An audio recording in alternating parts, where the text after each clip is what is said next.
Welcome to cartoon diary. গ্রীষ্মের এক দুপুরে খুবই গরম পড়েছে। সূর্য যেন মাথার উপরে আগুন ছড়াচ্ছে। এমন এক সময় একটা কাক খাবারের খোঁজে এদিক ওদিক ঘুরে বেড়াচ্ছে। খিদায় তার পেট জ্বলে যাচ্ছে। পেটটা একদম খালি হয়ে গেছে, কিছু একটা পেলে খাই। হঠাৎ সে দেখলো একটা বাড়ির উঠোনে কয়েকজন খেতে বসেছে।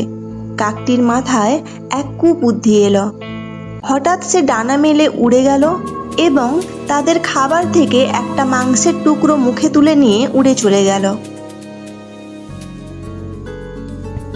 কাক মনের খুশিতে মাংসের টুকরোটি নিয়ে উড়ে গেল এবং একটা গাছের ডালে গিয়ে বসলো আর মনে মনে ভাবলো, আহা, আজ আমি পেট ভরে খাবো।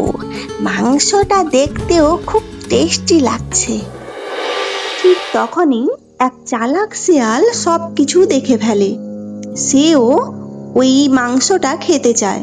সে ভাবে, কাক তো গাছে বসে আছে, সরাসরি চাইলেও দেবে না, ওকে একটু বোকা বানাতে হবে। আরে এ কে রে কে? এই যে আমাদের জঙ্গলের রাজকণ্ঠী কাক। ভাই কাক, তোমার মতো গায়ক এই জঙ্গলে আর একটিও নেই। একবার যদি তোমার সুরেলা গানটা শুনতাম খুব ভালো হতো। কাক নিজের প্রশংসা শুনে একেবারে গদগদ হয়ে গেল। সে ভাবলো, ওহো, ও আমার গান শুনতে চায়। আমি তো দারুণ গান গাই, আজ একটু শোনাই। কাক যেই গান গাওয়ার জন্য মুখ খুলেছে অমনি মাংসের টুকরোটি মাটিতে পড়ে যায়। হা হা হা, ধন্যবাদ ভাই কাক, তুমি গান গাও আর আমি মাংস খাই।